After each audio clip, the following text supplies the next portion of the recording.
Rajendrapur army cantonment সেনাবাহিনীর চাকরির জন্য মাঠে দাঁড়াইছে। দেখেন হাজার হাজার যুবক, কত সুন্দর সুন্দর পোলাপান সবাই আসছে এখানে চাকরির জন্য লাইনে দাঁড়াইছে। দেখেন তাকিয়ে আছে আমার দিকে। সেনাবাহিনীর চাকরির জন্য ওরা আসছে। যে এক সেনাবাহিনী ভাই লাইন ক্লিয়ার করে দিতেছে, সবাইকে সিরিয়ালে দাঁড়ানোর জন্য বলতেছে। আসলে সরকারি চাকরি পাইতে গেলে অনেক কষ্ট করতে হয়, অনেক যুদ্ধ করতে হয়। আসলে যার যোগ্যতা আছে ভালো, যার ফিটনেস ভালো, সব দিক দিয়ে যে পারফেক্ট তারই চাকরি হবে। লম্বা 5 ফুট 6.5 উপরে লাগবে আর কি। ঠিক আছে, আজকের মাঠ সবার জন্য শুভকামনা রইল। ঠিক আছে, ভালো করে মাঠ করলেই চাকরি পাওয়া সম্ভব।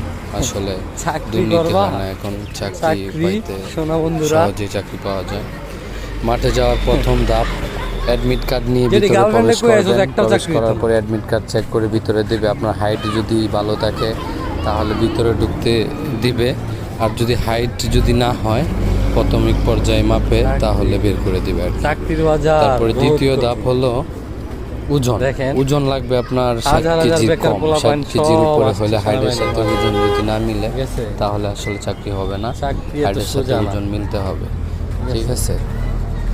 আর সরকারি চাকরি সোনার হরিণ, চাকরি পাওয়াটা এত সহজ না। তারপরে কষ্ট করে মাঠে আসছে, চাকরির আশায় অনেকে আসছে। সবারই তো আর হবে না। এখানে 64 জেলার মানুষ আছে। 64 জেলার মানুষের মধ্যে প্রত্যেক জেলা থেকে 3 জন ভাগ্যবান ব্যক্তিরই চাকরি হবে। সব দিক দিয়ে যে ফিট, মেডিকেল, তারপরে দৌড়, ফিটনেস, সব দিক দিয়ে ফিট থাকলে চাকরি পাওয়া সম্ভব। দেখেন কত বড় সিরিয়াল, আসলে হাইটা আমি শেষ করতে পারতেছি না। দেখেন লক্ষ লক্ষ মানুষ, আসলে হাইটা সিরিয়াল শেষ করতে পারতেছি না। মাত্র একটা লাইনে হাঁটতেছি, আবার আরেকটা লাইন আছে।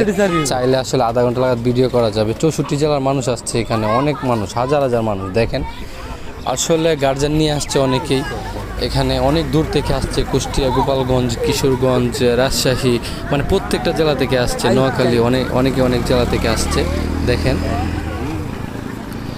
সবাই বুক ভরা আশা নিয়ে আসছে আসলে চাকরির জন্য মাঠে। আসলে কার কপাল ভালো, কার রিজিকে আসলে এত বড় সিরিয়াল। যাই হোক, সবার জন্য শুভকামনা। আজকে ভিডিওটা এই পর্যন্তই। সবাই দোয়া করবেন তাদের জন্য, ভালো থাকবেন। আমার হাইটা যাইতে কষ্ট লাগতেছে, এত লোক।